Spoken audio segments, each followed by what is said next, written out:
الحمد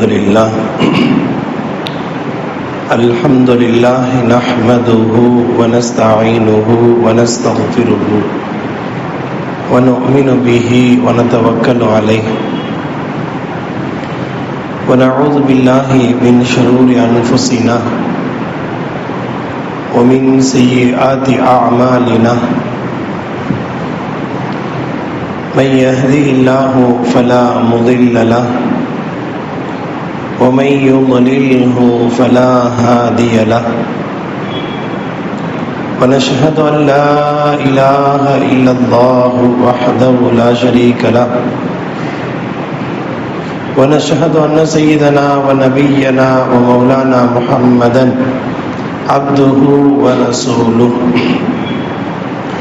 أرسله بالحق بشيرا ونذيرا أما بعد فقد قال الله تبارك وتعالى في القرآن العظيم والفرقان المجيد أعوذ بالله من الشيطان الرجيم بسم الله الرحمن الرحيم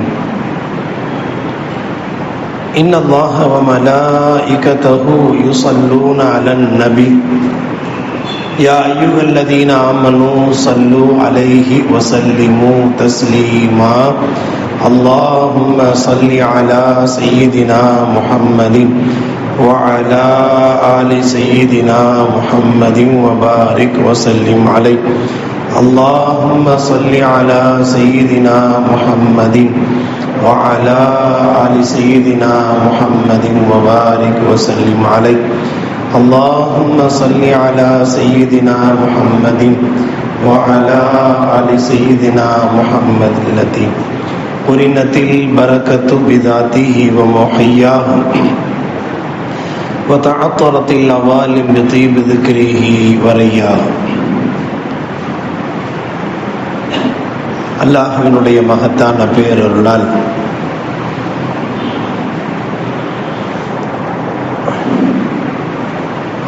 ரமதானுக்கு முந்திய சிறப்புமிக்க 2 மாதங்களான ரஜப் ஷாபானில் முதலாவது சங்கைக்குரிய மாதம் என்று குர்ஆன் சொல்லக்கூடிய ரஜப் மாதத்தில் அல்லாஹ் நம்மை ஒன்று கூட்டி அருள் புரிந்திருக்கிறான். அல்ஹம்துலில்லாஹ் ஹம்தன் கஸீரன் தய்யிபன் முபாரக்கன் ஃபீ. ரஜப் மாதம் பிறந்து விட்டாலே நபி ஸல்லல்லாஹு அலைஹி வஸல்லம் வழமையாய் ஒரு துஆவை இந்த உம்மத்திற்கு கற்றுத் தந்திருக்கிறார்கள்.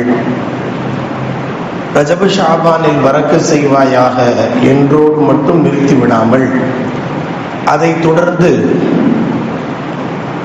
அருள் இறங்குகிற பருவ காலமான புனிதமான ரமலானை அடைந்து நல் அமல் செய்வதற்கும் ஒரு மகத்தான பாக்கியத்தை தருவாயாக என்றொரு துஆவையும் நபி ஸல்லல்லாஹு அலைஹி வஸல்லம் கற்றுத் தந்திருக்கிறார்கள். நாமும் ஓதுகிறோம், ஓதுவதை வளமையாக்கிக் கொள்வோம். அல்லாஹ் அதற்கு தௌஃபீக் செய்வானாக. ரமலான் வருவதற்கு முன்பான அந்த முன் தயாரிப்புகளில் வெறுமனே துஆ மட்டும் போதுமானது அல்ல. ரஜப் ஷாபானில் பரக்கத் செய்வாயாக, ரமலானை அடைய செய்வாயாக என்று ஒரு துஆ நபி ஸல்லல்லாஹு அலைஹி வஸல்லம் அவர்களால் கற்றுத்தரப்பட்டிருக்கிறது. எனவே நாம் இந்த ஐவேளை தொழுகையிலும் இன்ன பிற சமயங்களிலும் நாம் ஓதிக்கொள்வோம் என்பதோடு மட்டும் சுருக்கி கொண்டோம் என்றால் அந்த துஆவினுடைய கருப்பொருளை நாம் முழுமையாக புரிந்து கொள்ளவில்லை என்பதாக பொருள்படும். ஸல்லல்லாஹு அலைஹி வஸல்லம் அடுத்த 2 மாதங்களுக்கு பிறகு வரக்கூடிய மாதத்திற்காக 2 மாதத்திற்கு முன்பிருந்தே துஆ செய்கிறார்கள் என்றால் என்ன பொருள்? வெறுமனே துஆ என்பது மட்டுமல்ல, அதற்கான முன் தயாரிப்புகளை செய்ய துவங்கிவிட்டார்கள் என்பதை அருமை சஹாபாக்களுக்கும் இந்த உம்மத்திற்கும் உணர்த்தும் முகமாய் ஸல்லல்லாஹு அலைஹி வஸல்லம் துஆவின் மூலம் வெளிப்படுத்துகிறார்கள் என்பதுதான் அங்கே பொருள். ஸல்லல்லாஹு அலைஹி வஸல்லம் ஒரு நிகழ்வு, ஒரு ஃபங்க்ஷன், ஒரு விசேஷம் நமது குடும்பங்களிலோ நம்முடைய நெருக்கத்திலோ நடைபெறுகிறது என்றால் அதற்கு முன் தயாரிப்புகளை செய்கிற பழக்கம் இருக்கிறது அல்லவா, பிரிப்பரேஷன். அந்த முன் தயாரிப்புக்கான அந்த அம்சங்களை தான் ஸல்லல்லாஹு அலைஹி வஸல்லம் இந்த துஆவின் மூலம் வெளிப்படுத்துகிறார்கள். எனவே இப்போதிருந்தே அந்த முன் தயாரிப்புகள் நம்மில் செய்யப்பட வேண்டும். ரமலான் வருகிற போது வரட்டும், அன்றைய இரவு தராபி தொழுது விட்டு அன்றைக்கு சஹர் செய்து விட்டு அன்றைய தினத்தின் மறுநாள் காலையில் குர்ஆனை அப்போதுதான் திறந்து ஓதுவோம் என்று உறுதியாக இருக்கக்கூடாது. இப்போதிருந்தே அதற்கான முன் தயாரிப்புகளை செய்ய துவங்கிவிட வேண்டும். அல்லாஹ் அதற்கு தௌஃபீக் செய்வானாக. ஒவ்வொரு ரமலானும் நம்மை விட்டும் வருகிறது போகிறது. அந்த ரமலானை விட இந்த ரமலான் நமக்கு கூடுதலாக சிறப்பு மிக்கதாக ஆக்க வேண்டுமானால் அந்த முன் தயாரிப்பு என்பது அவசியம். இப்போதிருந்தே அதற்கான கலை கட்டுகிற காலம். தமிழ்நாடு முழுக்க, இந்தியா முழுக்க எல்லா மதரசாக்கள்லையும் குர்ஆனுக்காக விழாக்கள் எடுக்கப்படுகிற காலம். அந்த குர்ஆனுக்கும் நமக்குமான அந்த தொடர்புகள் விரிவாக அலசப்படுகிற காலம். எனவே குர்ஆனுடைய தொடர்பு நம்முடைய வாழ்க்கையில் பெரும்பாலும் ஒரு மிகப்பெரிய கை சேதம் என்னவென்றால், குர்ஆனை நாம் எப்படி பழக்கி வைத்திருக்கிறோம் என்றால், எப்போதாவது ஒரு நாள், குறிப்பாக ரமலான் வந்துவிட்டால் குர்ஆனை ஓதுகிற வழமை எல்லோருக்கும் இருக்கிறது என்பதில் மாற்று கருத்தில்லை. நமக்கு அது திக்கி வருதோ திக்காம வருதோ சரளமாக ஓதுகிறோமோ எப்படியோ மொத்தத்தில் குர்ஆனை நாம் ஓதுகிறோம். அது குர்ஆன் ஓதக்கூடிய மாதம் ஷஹ்ர் ரமலான் அல்லது உன்சில ஃபீஹில் குர்ஆன், குர்ஆன் இறங்கிய மாதம் ரமலான் என்பதால் அதற்கு முக்கியத்துவம் தருகிறோம் என்பதில் மாற்று கருத்தில்லை. அதை தவிர்த்த மற்ற 11 மாதங்களில் நமக்கும் குர்ஆனுக்குமான தொடர்பு எப்படி இருக்கிறது என்ற கேள்வி எழுப்பி நமக்கு நாமே விடை தேட முற்பட்டால் கிட்டத்தட்ட ஒரு பெரும்பான்மை குர்ஆனை விட்டும் தூரமாக இருக்கிறது என்பதை, ஒரு கசப்பாக இருந்தாலும் அந்த உண்மையை நாம் ஒப்புக்கொள்ள வேண்டியிருக்கிறது. எப்போதாவது எங்காவது ஒரு நிகழ்ச்சியில், எங்காவது ஒரு வீட்டில் மௌத்து, ஏதோ ஒரு ஜுசு அரை ஜுசு ஓதுறதோட அந்த எல்லையில் தான் குர்ஆனுக்கும் நமக்குமான தொடர்பு இருக்கிறது. இதை மீறி நமக்கான தொடர்பு என்றால் ஏதோ காலையில ஒரு யாசீன் ஓதுறோம், மகரில கொஞ்சம் வாக்கியா ஓதுறோம். இந்த எல்லையில் தான் நம்முடைய அன்றாட பணிகள். குர்ஆனா அதை தொடர்ந்து ஓதுவதா என்பதெல்லாம் ஒரு பெரிய அபூர்வமாக, அது ஏதோ வீட்டில் இருக்கிற வயசானவங்க, எந்த வேலையும் இல்லாம சும்மா ரிட்டையர்டு பெர்சனா இருக்கிறவங்க, அப்படி உள்ளவர்கள் ஓதுவதற்கு போல என்பதை போல நாம் கருதி, அப்படி அல்ல. அனுதினமும் குர்ஆனை ஓதாத ஒரு நாள் நம்முடைய வாழ்க்கையில் கழியக்கூடாது. ஓதாமல் ஒரு நாளும் இருக்க வேண்டாம் என்பது இந்த குர்ஆனுக்கும் நமக்குமான அந்த தொடர்பை உணர்த்துகிற வார்த்தைகளாக இருக்க வேண்டும். அல்லாஹ் நமக்கு தௌஃபீக் செய்வானாக. குர்ஆன் என்பது நம் வாழ்க்கையில் பிரிக்க முடியாத ஒரு அம்சம். அதை ஓதி உணர்தல், அதனுடைய அமல்கள் செய்வது என்பது வேறு விஷயம். ஓதுவதற்கு மார்க்கத்தில் ஒரு மகத்தான பழக்கம், அதற்கான ஒரு நெருக்கம் இருக்கிறது. ஸல்லல்லாஹு அலைஹி வஸல்லம் அவர்களுடைய நபித்துவத்தினுடைய மிக முக்கியமான பணிகள் என்ன? இதை குர்ஆன் 4 விஷயங்களை பட்டியலிடுகிறது. ஹுவல்லதீ பஅஸ ஃபில் உம்மீயீன ரசூலம் மின்ஹும், ரசூலை நாம் அனுப்பி வைத்திருக்கிறோம். எப்படிப்பட்டவங்கன்னா யத்லூ அலைஹிம் ஆயாத்திஹி, முதலாவது குர்ஆனை ஓதுவார்கள், ஓதி காட்டுவார்கள். இது முதலாவது பணி. இரண்டாவது வயுஸக்கீஹிம், குர்ஆனின் மூலமாக அவர்களின் உள்ளங்களை பரிசுத்தப்படுத்துவார்கள். வயுஅல்லிமுஹுமுல் கிதாப், வேதத்தினுடைய விளக்கங்களை, குர்ஆனுடைய வியாக்கியானங்களை இந்த உம்மத்திற்கு விளக்கி தருவார்கள். வல் ஹிக்மா, வாழ்க்கை நெறிமுறைகளை, இறை நெருக்கத்திற்கான ஞான போதனைகளை சொல்லித் தருவார்கள். இந்த 4ம் சேர்ந்துதான் நபி ஸல்லல்லாஹு அலைஹி வஸல்லத்தினுடைய மிக முக்கியமான நபித்துவ பணி. ஒரு நபியாக இருக்கிற நபி ஸல்லல்லாஹு அலைஹி வஸல்லம் இந்த 4 வேலையை கட்டாயம் செய்யணும். அதற்குத்தான் நபி ஸல்லல்லாஹு அலைஹி வஸல்லம் நபித்துவத்திற்கு வழங்கப்பட்டிருக்கிறது. இதையெல்லாம் அல்லாஹ் சொல்கிறார். இதில் முதல் விஷயமாக அல்லாஹ் சொல்வது திலாவத்தில் குர்ஆன், குர்ஆனை ஓதுதல், ஓதி காட்டுதல். இதற்கு ஒரு பெரிய முக்கியத்துவம் இருக்கிறது. குர்ஆனை ஒவ்வொரு நாளும் ஓதாமல் ஒரு நாள், ஒரு பொழுது கழியக்கூடாது. அது பகலோ இரவோ துஹரோ அசரோ, நம்முடைய ஓய்வு நேரமோ பயண நேரமோ, அது எப்படியோ குர்ஆனோடு நம்முடைய வாழ்க்கை அப்படி ஒரு பிரிக்க முடியாத அம்சம் நம்முடைய இதயத்தில் ஏற்பட வேண்டும். அப்படி ஏற்பட்டவர்கள் எல்லாம் இந்த உம்மத்தில் ஆகத்தலை சிறந்தவர்களாய் மாறி இருக்கிறார்கள். நஃபீசா மிஸ்ரியான ஒரு பெண்மணி, இறைநேச பெண்மணி, ஸல்லல்லாஹு அலைஹி வஸல்லத்துடைய கொள்ளு பேத்தி, ஸல்லல்லாஹு அலைஹி வஸல்லத்துடைய பேரர் ஹசன் ரலியல்லாஹுடைய பேத்தி, மிஸ்ர் எகிப்து தேசத்தில் அடங்கி இருக்கிறார்கள்.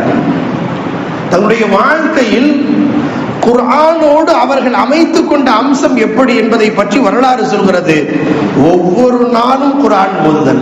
சுமார் 4000 குர்ஆனை ஓதி முடித்திருக்கிறார். 4000 குர்ஆன். நான் சொல்றது ஒரு தடவை 2 தடவை சும்மா பெயருக்கு ஓதுவதல்ல, வாழ்நாள் பொழுதெல்லாம் குர்ஆனுக்காகவே அர்ப்பணித்திருக்கிறார்கள். ஜுபைதா காத்தூன் ஒரு பெண்மணி, ஹாரூன் ரஷீத் பாதுஷாவுடைய மனைவி. இன்றைய காலத்தில் டேப் ரெக்கார்டர் அது இது இந்த மாதிரி சிஸ்டம்லாம் இல்லை. அரண்மனையில் 300 ஹாஃபிதுகளை ஏற்பாடு செய்தார்.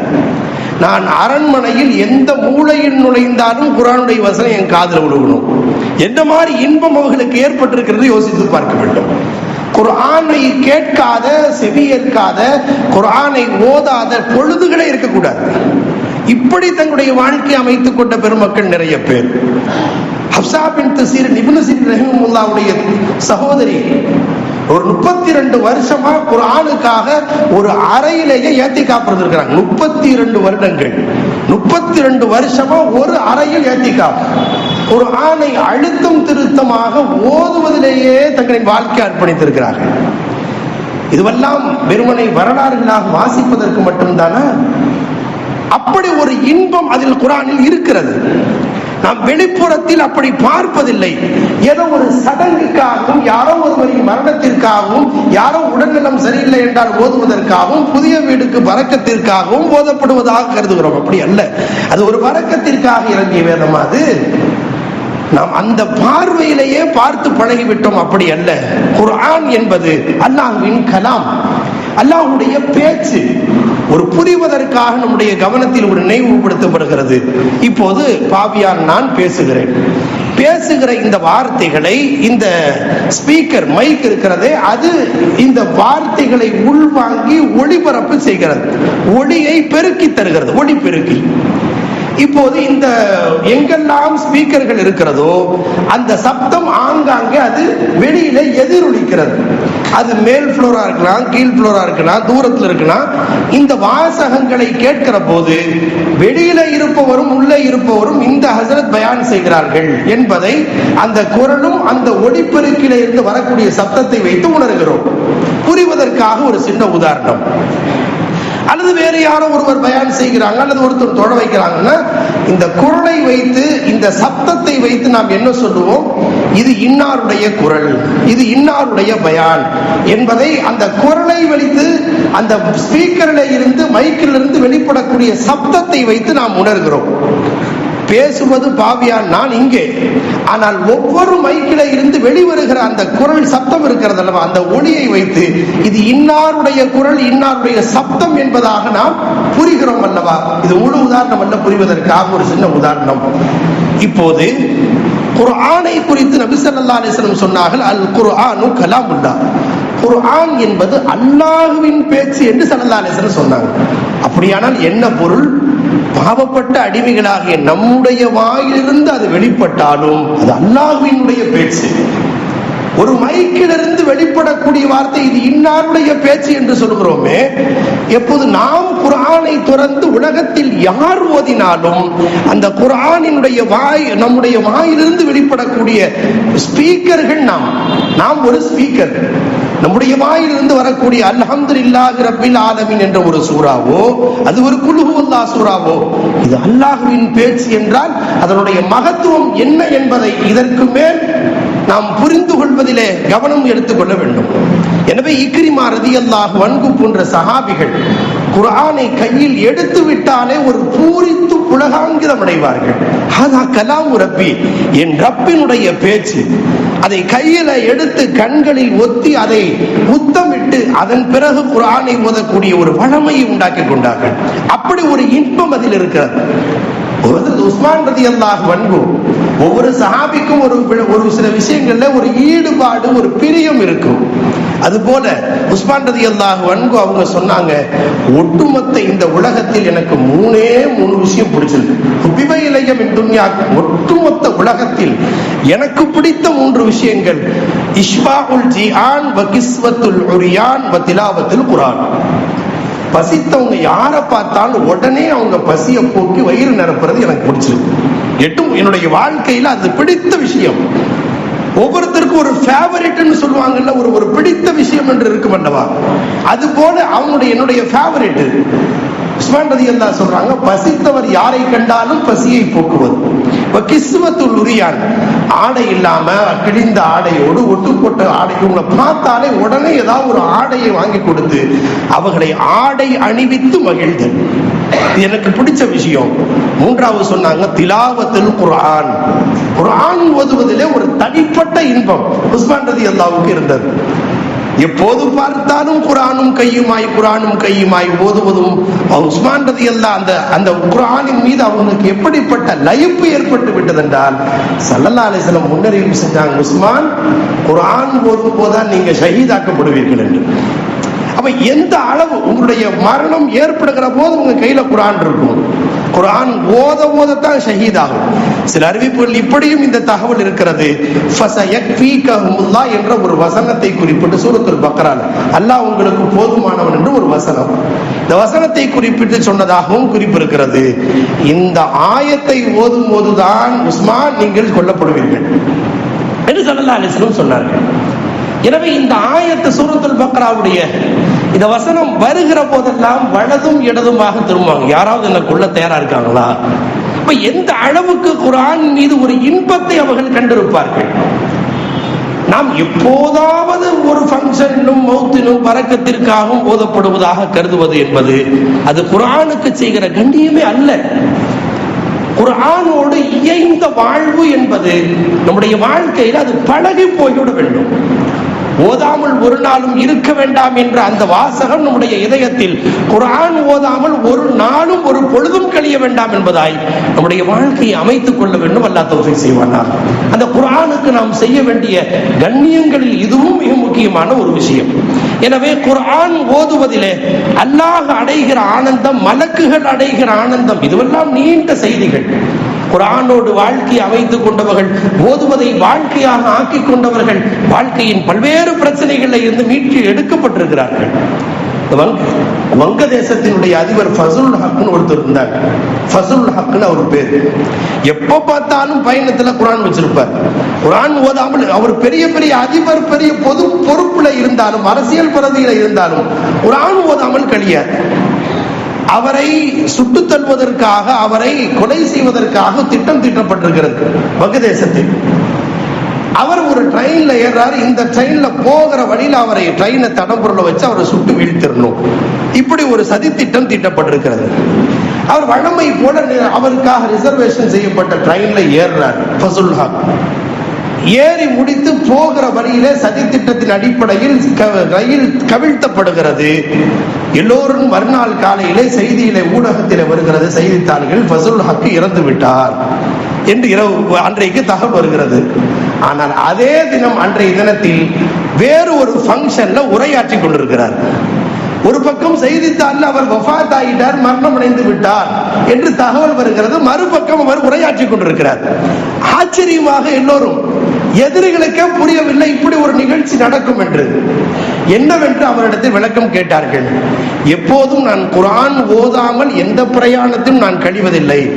அன்றைய தினம் நான் ஏறுகிற போது டிராவல் பேக் செக் பண்ண குர்ஆன் கையில இல்லை. அடடா, குர்ஆனை நம்ம மிஸ் பண்ணிட்டோமே. யோசனை வந்து அடுத்த ஸ்டேஷன்ல நான் இறங்கி விட்டேன். குர்ஆன் இல்லாமல் என்னுடைய நேரம் கழியாது, அப்படி ஒரு இன்பம் எனக்கு இருக்கிறது. இவ்வளவு தூரம் நான் கடந்து விட்டேனே, சரி பிரயாணம் தாமதமானாலும் பரவாயில்ல, குர்ஆன் எனக்கு வேண்டும் என்று அடுத்த ஸ்டேஷன்ல இறங்கிட்டேன். அடுத்தடுத்த ஸ்டேஷன்ல தான் இந்த சதி திட்டம் தீட்டப்பட்டிருந்தது. நினைவுபடுத்தப்படுகிற செய்தி என்னவென்றால், குர்ஆனோடு இயைந்த வாழ்வு, குர்ஆன் ஓதுவதிலேயே ஒரு லயிப்பு ஒரு மனிதருக்கு ஏற்பட்டது என்றால் அல்லாஹ் அவரை தன் நேசராக ஆக்கிக் கொள்கிறான், அவரை பாதுகாக்கிற பொறுப்பை ஏற்றுக் கொள்கிறான். அப்படி ஒரு இணக்கமான ஒரு புரிதல் குர்ஆனுக்கும் நமக்கும் வேண்டும். குர்ஆன் என்பது நாம் நினைப்பதை போல் ஏதோ ஒரு மந்திர சொற்களை உச்சரிக்கிற விஷயம் அல்ல. அல்லாஹ்வுடைய பேச்சு என்றால் அவன் நம்மோடு பேசுகிறான், நாம் அவனோடு பேசுகிறோம். அப்படிப்பட்ட ஒரு உணர்வு குர்ஆனிலே இருக்கிறது. அதனால் ஸல்லல்லாஹு அலைஹி வஸல்லம் குர்ஆனை ஓதுகிற போது அதன் இன்பத்தில் லயித்து போய் சில சமயங்களில் குறிப்பிட்ட சில சஹாபிகளை ஓதச் சொல்லியும் ஸல்லல்லாஹு அலைஹி வஸல்லம் கேட்டு ரசிப்பார்கள். அதை குர்ஆனை அழகுபட ஓதியும் ரசூல் ஸல்லல்லாஹு அலைஹி வஸல்லம் ரசித்திருக்கிறார்கள். சில பேர் குர்ஆன் ஓதும் போது அவருடைய ஓதுதலில் ரசனையோடு ஓதுகிற போது ஸல்லல்லாஹு அலைஹி வஸல்லம் அந்த போன்ற சஹாபாக்களின் மீது எப்படிப்பட்ட அன்பை வெளிப்படுத்தினார்கள் என்றால் அந்த அன்பின் காரணமாக அல்லாஹ் அவர்களை நேசித்தான். உபை இப்னு கஅப் ரலியல்லாஹு அன்ஹு ஒரு சஹாபி, ரொம்ப அழகா குர்ஆன் ஓதக்கூடியவர்கள், உச்சரிப்புகளை சரியாக ஓதுவார்கள். ஒரு நாள் அவர்களுக்கு ஸல்லல்லாஹு அலைஹி வஸல்லம் கூப்பிட்டு அனுப்பி நீங்க குர்ஆனை ஓதுங்க. உபை இப்னு கஅப் ரலியல்லாஹு திரும்ப கேட்கிறார்கள், யா ரசூலல்லாஹ், குர்ஆன் உங்கள் மீது இறங்கி இருக்கிறது, என்ன ஓத சொல்றீங்களே? அல்லாஹ் உங்களை ஓத சொன்னா அப்படிங்கிறாங்க. அல்லாஹ் உங்களை ஓத சொன்னா. அவர்களுக்கு கடுமையான ஒரு அதிர்ச்சி, பேரதிர்ச்சி, இன்ப அதிர்ச்சி. அல்லாஹு சம்மானி, அல்லாஹ் என் பேரை சொன்னானா? ஆமா, அல்லாஹ் உங்களை உபை இப்னு கஅப் ஓத சொல்லுங்க, வஹி இறக்கி இருக்கிறான், ஓதுங்கன்னா. அப்போ அல்லாஹ் அவ்வளவு பெரிய அகில உலகத்தின் ரப்பு, அவன் என் பெயரை சொல்லி இருக்கிறானா என்று இன்ப அதிர்ச்சியில் மூழ்கி போய்விட்டார். அதன் பிறகு ஓதினார்கள். இப்படியெல்லாம் சில சஹாபாக்கள் குர்ஆனின் மீதான லயிப்பில் மூழ்கி போனார்கள். எனவே குர்ஆன் என்பது நாம் நினைப்பதை போல ஏதோ ஓதினால் நன்மை கிடைக்கும், ஒவ்வொரு எழுத்துக்கும் 10 நன்மை கிடைக்கும் என்பதை போல் ஓதி முடிக்கிற விஷயம் அல்ல அது. அந்த இன்பத்தில் மூழ்கி போனவர்களுக்கு தான் தெரியும் அதனுடைய கிடைக்கிற பலன்கள் அப்படிப்பட்ட அலாதியானவை. எனவே குர்ஆன் மீதான ஒரு அன்பு எப்படி இருக்க வேண்டும் என்றால் குர்ஆனை கண்ணியப்படுத்துவது, குர்ஆன் கிதாபுகளில் மார்க்க அறிஞர்கள் எந்த அளவுக்கு எழுதியிருக்கிறார்கள் என்றால், ஒரு மனிதர் குர்ஆனை ஓதுகிறார், ஓதுகிற போது யாரோடு பேசுகிறார்? ரப்போடு பேசிக் கொண்டிருக்கிறார். அகில உலகத்தின் ரப்போடு பேசுகிற போது யாராவது குறுக்கிட்டு சலாம் சொன்னால் கூட பதில் சொல்ல வேண்டியதில்லை. யாராவது குறுக்கிட்டு பேச அழைத்தால் கூட பேசுவதற்கு முக்கியத்துவம் தரக்கூடாது. தாய், தந்தை, ஆசிரியர், உஸ்தாத், இந்த 3 பேர் யாராவது அழைத்தால் மட்டும் குறிப்பிட்ட இடத்தில் ஓதி முடித்துவிட்டு நான் ஓதிக்கொண்டிருந்தேன் என்று தகவல் சொல்ல வேண்டும். எடுத்த எடுப்பில் ஓதிக்கொண்டிருக்கிற போது யாராவது கூப்பிட்டான்னு சட்டென்று கூட தலையை உயர்த்தக்கூடாது. ஏன்? நான் ரப்போடு பேசிக் கொண்டிருக்கிறேன். அந்த முக்கியத்துவம் உணரப்பட்டு விட்டால் பிறகு மற்றவைகள் எல்லாம் இரண்டாவதாக ஆகிவிடும். ஒரு பெண் யாரோ ஒரு தோழியிடம் பேசிக் கொண்டிருக்கிறார் வைத்துக் கொள்ளுங்கள், முழு உதாரணம் அல்ல, புரிவதற்கா. யாரோ ஒரு தோழியிடம் பேசிக் கொண்டிருக்கிறார். பேச பேச கணவர் லைன்ல வர்றார். இப்போது என்ன செய்வாள்? பொதுவாக என் வீட்டுக்காரர் போடுறாரு, நீ பட்டுன்னு கட் பண்ணுன்னு உடனே அதை கட் பண்ணிட்டு இதன் மீது முக்கியத்துவம் தருவார். அவர் போட்டா போடட்டும், இவர்கிட்ட பேசுறத பேசிட்டு இருப்போம்னா அவர் முக்கியத்துவம் தரவில்லை என்பதுதானே யதார்த்த பொருள். அப்போ யாருக்கு, யாருடைய போனை விட யாருக்கு முக்கியத்துவம், அழைப்புக்கு முக்கியத்துவம் தர வேண்டும் என்று நம்முடைய வாழ்க்கையில் யதார்த்தத்தில் புரிகிறோம் அல்லவா? ரப்போடு பேசிக் கொண்டிருக்கிற போது மற்றவைகள் எல்லாம் இரண்டாவது விஷயம். எனவே குர்ஆனை ஓதுகிற போது அப்படிப்பட்ட இன்பம் ஏற்பட வேண்டும். அந்த லயிப்பு வந்து விட்டது என்றால் அல்லாஹ், இமாம் கஸாலி ரஹிமஹுல்லாஹ் சொல்கிறார்கள், யாருக்கு குர்ஆன் ஓதுவதன் மீது ஒரு தனிப்பட்ட இன்பம் ஏற்படுகிறதோ, தினம் தினம் குர்ஆன் ஓதணும், அதை டைம் வேஸ்ட் பண்ணக்கூடாது, இன்னைக்கு ஓத வேண்டியதை ஓதியே ஆகணும் என்ற ஒரு உறுதி ஏற்படுகிறதோ அவரை அல்லாஹ் நேசிக்கிறான் என்று பொருள். நம்ம யார்கிட்ட அதிகமா பேசுவோம்? பிரியமானவர்களோடு அடிக்கடி பேசக்கூடிய வாய்ப்பு கிடைக்கும். நம்முடைய அறிவு ஒப்புக்கொள்கிறது. அதிகமாக ஒருவரோடு பேசுகிறோம் என்றால் அவரை நாம் அதிகமாக நேசிக்கிறோம் என்பதற்கான அடையாளம் அது. அப்ப அதிகம் குர்ஆன் ஓதக்கூடிய வாய்ப்பு ஒருவருக்கு கிடைக்கிறது என்றால், ஓதணும் ஓதணும் ஓதணும் இல்ல, அதுல இன்பம் பெறுகிறது என்றால் அல்லாஹ் நம்மை நேசிக்கிறான், அவன் நம்மோடு பேச விரும்புகிறான் என்று பொருள். நாம் அந்த பார்வையிலே பார்க்க வேண்டும். ஏதோ சில நன்மைகள் கிடைப்பதாக கருதினோம் என்றால் ஏதோ நன்மைக்காகவே ஓதுவதாக ஆகிவிடும். எனவே நாம் ரப்போடு பேசக்கூடிய ஒரு அற்புதமான ஒரு பாக்கியம் என்பது அந்த உணர்வு நம்முடைய இதயத்தில் பகிரப்பட வேண்டும்.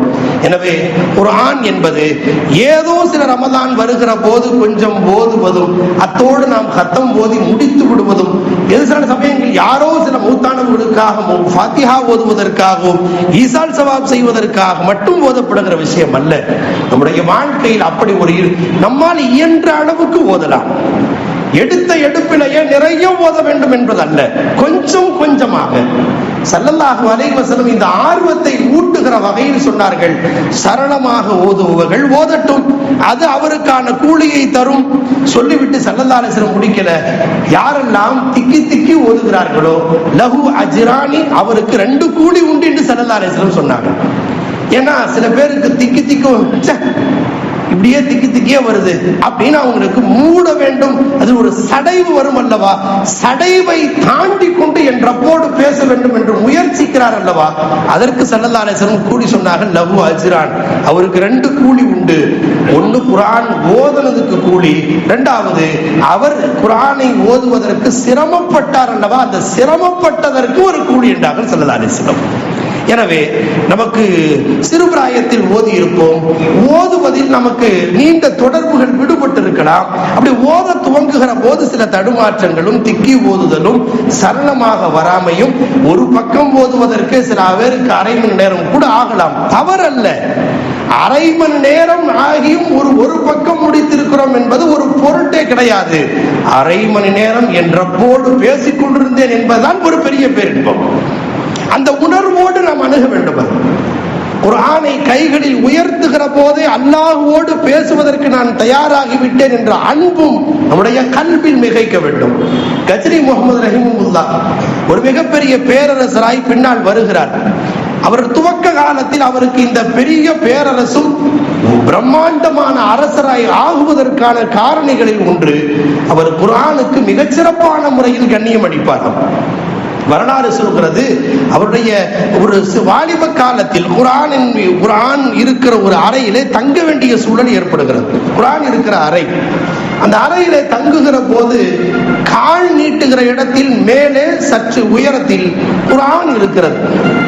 யோசித்து பார்க்கிறார்கள், குர்ஆன் இருக்கிற இடத்திற்கு நேராக கால் நீட்டி அவரால் படுக்குவதற்கு மனம் ஒப்பவில்லை.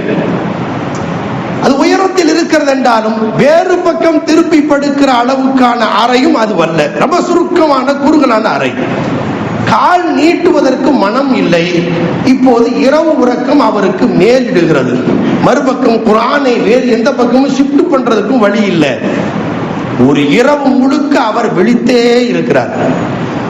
கொஞ்ச நேரம் உட்கார்ந்து இருக்காரு, கொஞ்ச நேரம் நிக்கிறாரு. அந்த இரவு முழுக்க குர்ஆனுக்கான கண்ணியத்தை அவர் செலுத்துகிறார். அல்லாஹ் அந்த வாக்கியத்தினால் என் கலாமை அவர் கண்ணியப்படுத்தினார் என்ற காரணத்தினால் பிரம்மாண்டமான ஒரு பேரரசராய், வரலாற்றில் மதிக்கப்படுகின்ற ஒரு அற்புதமான பேரரசரை அல்லாஹ் அவரை கண்ணியப்படுத்தினான், ஆக்கினான். குர்ஆனை கண்ணியப்படுத்தியவர்களுக்கு கிடைக்கிற ஒரு மகத்தான கூலி ஒன்று இருக்கிறது. அன்பானவர்களே, இப்போது நம்முடைய விஷயத்திற்கு நான் நினைவுக்கு வருவோம். இப்போது ரமதான் வரப்போகிறது. ரமதானுக்கு முன்பாக நாம் தயாரிப்புகளை நாம் செய்தாக வேண்டும். அந்த தயாரிப்புகளில் முதன்மையான தயாரிப்பு குர்ஆனை ஓதுதல். அதன் ஓதி உணர்தல், பொருள் உணர்தல் என்பதெல்லாம் அடுத்த கட்டங்கள் உள்ளவை. குறைந்தபட்சம் குர்ஆனை ஓதுதல். நாம் ஒரு உறுதி எடுக்க வேண்டும், போன ரமதானை விட இந்த ரமதான் எனக்கு கூடுதலாக குர்ஆனோடு தொடர்பு ஏற்பட்டிருக்க வேண்டும்.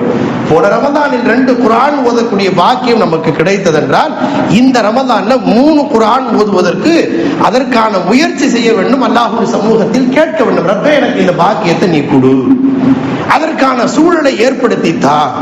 வியாபாரமோ மற்ற விஷயங்களோ குர்ஆனோடு ஓதுவதில் எனக்கு தடை ஏற்படாமல் பாதுகாத்து விடு என்று இப்போதிருந்தே துஆ செய்ய வேண்டும். ஸல்லல்லாஹு அலைஹி வஸல்லம் ரஜப ஷஅபானில் பரக்கத் செய்வாயாக என்பதனுடைய உட்பொருள் என்னவென்றால், ரமதான் மாதத்திற்கான அமல்களின் மீது இப்போதிருந்தே அந்த முன் தயாரிப்புகளில் துஆ செய்ய துவங்கிவிட வேண்டும் என்பதை தான் அந்த ஒற்றை வரியில் ஸல்லல்லாஹு அலைஹி வஸல்லம் இந்த உம்மத்திற்கு உணர்த்துகிறார்கள். எனவே குர்ஆன் மீது ஒரு இன்பத்தை, சரி இது ஒரு பக்கம். மறுபக்கம் குர்ஆனை ஓத தெரியாமலேயே ஒரு தலைமுறை ஓடிக்கொண்டே இருக்கிறதே காலம். எவ்வளவு காலம் இப்படியே நாம் காலத்தை கழிப்போம்? கேட்டா எனக்கு ஓத தெரியல, நான் ஓதுறத மறந்துட்டேன். இவ்வளவு காலம் இப்படியே ஒரு 50-60 வருஷம் ஓடிடுச்சுங்க. அல்லாஹ் பாதுகாக்கணும். என்றைக்கு இருந்தால் நம்முடைய முகத்திற்கு கஃன் வரப்போகிறது, அல்லாஹ்வுடைய சமூகத்தில் நிறுத்தப்பட போகிறோம். நம்மை பார்த்து அல்லாஹ், அடியானே இவ்வளவு சிறப்பு மிக்க குர்ஆனை லவ் அன்ஸல்னா ஹாதல் குர்ஆன அலா ஜபலில் ரஅய்தஹு ஹாஷியம் முத்தஸத்தியா மின் ஹஷியத்தில்லாஹ், இந்த குர்ஆனை இறக்கி வச்சா மழையே வெடிச்சு போகும். அப்படிப்பட்ட சிறப்பு மிக்க குர்ஆனை நீ ஓதுறதுக்காக நான் இறக்கி வச்சனே, 60 வருஷ காலத்துல ஒரு தடவை கூடவா உனக்கு வாய்ப்பு இல்ல, அவகாசம் கிடைக்காம போச்சு, ஏன் இதுக்காக நீ முயற்சி செய்யறேன்னு அல்லாஹ் நம்மிடம் கேட்டால் நம்மிடம் என்ன பதில் இருக்கிறது? இதை அவரவருடைய பரிசீலனையை யோசித்து பாருங்கள். உனக்கு 60 வருஷ காலத்தை நான் கொடுத்துறேன், இந்த 60 வருஷ காலத்துல குர்ஆனை எத்தனை முறை ஓதுன? 60 ரம்ஜான்ல 60 குர்ஆன் ஓதுனேன்னு சொன்னா அதை விடவும் ஒரு கை சேதம் பேர் எதுவாக இருக்க முடியுமா? 60 வருஷத்துல நீ எவ்வளவு சம்பாதிச்ச, அதுக்கெல்லாம் நான் வாய்ப்பு கொடுத்தனே, இவ்வளவு காலத்தை நான் கொடுத்தனே, இவ்வளவு நாட்களை கொடுத்தனே. ஒரு வருஷத்திற்கு 365 நாள் யோசனை செஞ்சு பாருங்க. எனக்கு நான் பிசினஸ் பண்றதுக்கும், பிள்ளைய பாத்துக்கிறதுக்கும், வேலை பார்க்கறதுக்கும், அந்த ஆபீஸ் பார்க்கறதுக்கும் டைம் பத்தல, இப்படி சொன்னா அல்லாஹ் ஏற்றுக்கொள்வானா? நெஞ்சை தொட்டு நம்மோடு பேசுங்கள். இஸ்தப்தி கல்பக, உங்கள் இதயத்தோடு நீங்கள் தீர்ப்பு கேளுங்கள். எனக்கு எத்தனை சூறா தெரியும்? 4 சூறா தெரியும். 4 சூறா வச்சு 40 வருஷம் ஓடிடுச்சுங்க. இப்படி போய் அல்லாஹ்வுடைய சமூகத்தில் நின்றால் வரவேற்பு இருக்குமா? நமக்கு நாமே கேள்வி கேளுங்கள். யார் யாரோ மாரிஸ் புகையிலும் அவரும் இவரும் ஆய்வு செய்வதற்கு தான் இந்த குர்ஆன் இறக்கி வைக்கப்பட்டதா? ஆய்வு செய்பவர்கள் ஆய்வு செய்யட்டும், அதில் தவறு இல்லை. ஆய்வு செய்பவர்களுக்கு அல்லாஹ் ஈமானிய ஹிதாயத்தை தருகிறான், தரட்டும், அல்லாஹ் தௌஃபீக் செய்வானாக. ஆனால் குர்ஆன் ஆய்வுக்காகவும் விஞ்ஞானத்தினுடைய தகவலை பரிமாறுவதற்காக மட்டும் தான் இறக்கி வைக்கப்பட்டதா? அகில உலகத்தில் இருக்கிற ஈமான் கொண்டவர்களாகிய நமக்கு ஓதுவதற்காக இறக்கி வைக்கப்படவில்லையா? நம்முடைய முன்னோர்களுக்காக வெறுமனை ஓதுவதற்காக மட்டும்தான் இறக்கி வைக்கப்பட்டதா? குர்ஆனோடு நம்முடைய வாழ்க்கையை அமைத்துக் கொள்ள வேண்டிய கடமை நமக்கு இல்லையா? இந்த கேள்விகளை நமக்கு நாமே கேளுங்கள். இது நாள் வரை குர்ஆன் எப்ப கேட்டாலும் எனக்கு ஓத தெரியாது, எனக்கு ஓத தெரியாது, ஓதற்கு சான்ஸ் இல்ல, சின்ன வயசுல ஓத வாய்ப்பு இல்ல, இதையே நம்முடைய காலங்களை கழித்து ஒரு 50-60 வருஷத்தை கழித்து நம்ம கபருக்கு நாம் போய்விடுகிறோம் என்றால் நமக்கு வரவேற்பு இருக்குமா? குர்ஆனுடைய 6666 வசனங்களில் ஒரு குறிப்பிட்ட சில சூறாக்களை கூட மனப்பாடம் செய்யாமலேயே காலம் கழிகிறது. கேட்டால் நான் தராவியில் ஒரு குர்ஆனை கேட்டு விட்டேன் என்று நாம் சொல்லி நமக்கு நாமே சமாதானம் சொல்லிக் கொள்வது சரியாக இருக்குமா என்ற கேள்விகளோடு நாம் நம்மை நாமே கேள்வி கேட்டுக்கொள்வோம். ஹசிபு அன்ஃபுஸக்கும் கப்ல அன் துஹாஸபு, உங்களை நீங்களே கேள்வி கேட்டுக்கங்க. ஹஸரத் உமர் ரலியல்லாஹு அன்ஹு சொல்றாங்க, பின்னாடி வந்து ஒரு கேள்வி கேட்கப்படும் அல்லவா, அந்த கேள்வியை கேட்கப்படுவதற்கு முன்பாக உங்களுக்கு நீங்களே கேள்வி கேட்டுக்கொள்ளுங்கள் என்றார்கள் ஹஸரத் உமர் ரலியல்லாஹு அன்ஹு. அந்த கேள்வியை எழுப்பி பாருங்கள். என்னுடைய வாழ்க்கையில் இவ்வளவு காலம் கழிந்திருக்கிறது, நான் எவ்வளவு குர்ஆனை ஓதி இருக்கிறேன், ஓத தெரியவில்லை என்றால் அதற்காக நான் என்ன முயற்சி செய்திருக்கிறேன்? நம்முடைய ஓதுதலில் ஏதாவது சில குறைகளும் தவறுகளும் இருக்கலாம், அந்த தவறுகளை திருத்திக் கொள்வதற்காக என்ன நான் முயற்சி செய்திருக்கிறேன்? அது சில உச்சரிப்புகள் பிழைகள் இருக்கலாம், அப்படியே காலம் கழிகிறது, அதை திருத்திக் கொள்வதற்கு எனக்கு டைம் இல்லை, பிஸியா இருந்தேன், எனக்கு அவகாசம் கிடைக்கல, இந்த வார்த்தையை மறுமையில் அல்லாஹ்வுடைய சமூகத்தில் சொல்ல முடியுமா என்று நமக்கு நாமே கேள்வி கேட்டு பரிசீலனை செய்து கொள்ள வேண்டியது அவசியம். எனவே எதிர் வருகின்ற ரமலான் யாருக்கு கடைசி ரமலான் என்பதை உத்தரவாதமாக சொல்ல வாய்ப்பில்லை. அடுத்தடுத்த ரமலானில் யாருக்கு எப்படிப்பட்ட சூழல்களும் சுமைகளும் ஏற்படும் என்பதை உத்தரவாதமாக சொல்லுவதற்கு வாய்ப்பில்லை. இருக்கிற காலங்களை சரியாக பயன்படுத்துவோம். எனவே இந்த ரமலானுக்கு முன்பாய் 2 மாதங்கள் அல்லாஹ்வுடைய கிருபையால் நமது ஜமாஅத்தின் சார்பாக யார் யாருக்கெல்லாம் ஓத தெரியவில்லையோ, இதில் கூச்சப்படுவதற்கு ஒன்றுமே இல்லை. கணவர் மனைவியிடத்திலே ஓதலாம், அல்லது தாத்தா பேரனிடத்திலே ஓதலாம், பேத்தி இடத்திலே ஓதலாம். என் பேத்திட்ட ஓதலாம், என்ன குறை என்று அதை ஒரு கூச்சப்படுகிற விஷயமே அல்ல.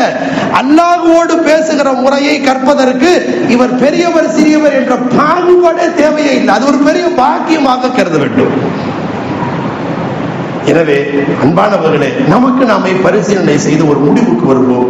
இது நாள் வரை குர்ஆன் ஓத தெரியாமலேயே காலம் கழிந்திருக்கிறது என்றால், அல்லாஹ் பாதுகாக்கணும், இது கடைசி ரமதானாக இருக்குமானால் அல்லாஹ்வுடைய சமூகத்தில் எப்படி நிற்க போகிறோம்? ஒருவேளை அடுத்தடுத்த ரமதான் நமக்கு இன்னும் சூழல்கள் சுவையாகுமானால் இந்த ரமதானை முறையாக பயன்படுத்திக் கொள்வோம். ஓதுவதில் பிழைகளுடைய நம்முடைய காலங்கள் கழிகிறது என்றால் அதற்கு ஒரு வாய்ப்பை ஏற்படுத்திக் கொள்வோம். நம்முடைய ஜமாஅத்தின் சார்பாக 3 மஸ்ஜிதுகளிலேயும் தினமும் ஆண்களுக்காக ஃபஜ்ருக்கு பிறகும் இஷாவுக்கு பிறகும் ஒரு 10 நிமிடம் குர்ஆனுடைய ஹல்கா, குர்ஆனை சீர்திருத்திக் கொள்வதற்கும் ஓத தெரியாதவர்கள் ஓதுவதற்காக தினமும் ஒரு 10 நிமிடத்தை ஒதுக்குவதற்கான ஒரு வாய்ப்பை வகுப்புகளும் பயிற்சிகளும் ஏற்பாடு செய்யப்பட்டிருக்கிறது. இந்த வாய்ப்புகளை கூட நாம் பயன்படுத்திக் கொள்ளவில்லை என்றால் ஒரு நேரம் வரும், அல்லாஹ்வுடைய சமூகத்தில் இப்படி ஒரு வாய்ப்பை நான் ஏற்படுத்தி தந்தேனே, நீ பயன்படுத்திக் கொள்ள தவறினாயே என்ற கேள்வி கூட கேட்கப்படுவதற்கு வாய்ப்பு இருக்குமா இல்லையா? அன்பானவர்களே, பரிசீலனைக்கு நாம் உட்படுத்துவோம். குர்ஆனோடு நம்முடைய வாழ்க்கையை அமைத்துக் கொள்வோம். குர்ஆன் ஓதாத ஒரு நாள் ஒரு பொழுது நம்முடைய வாழ்க்கையிலே கழியக்கூடாது. அப்படிப்பட்ட தௌஃபீகை அல்லாஹ் நமக்கு அருள் புரிவானாக. வ ஆகிரு தஅவானா அல்ஹம்துலில்லாஹி ரப்பில் ஆலமீன்.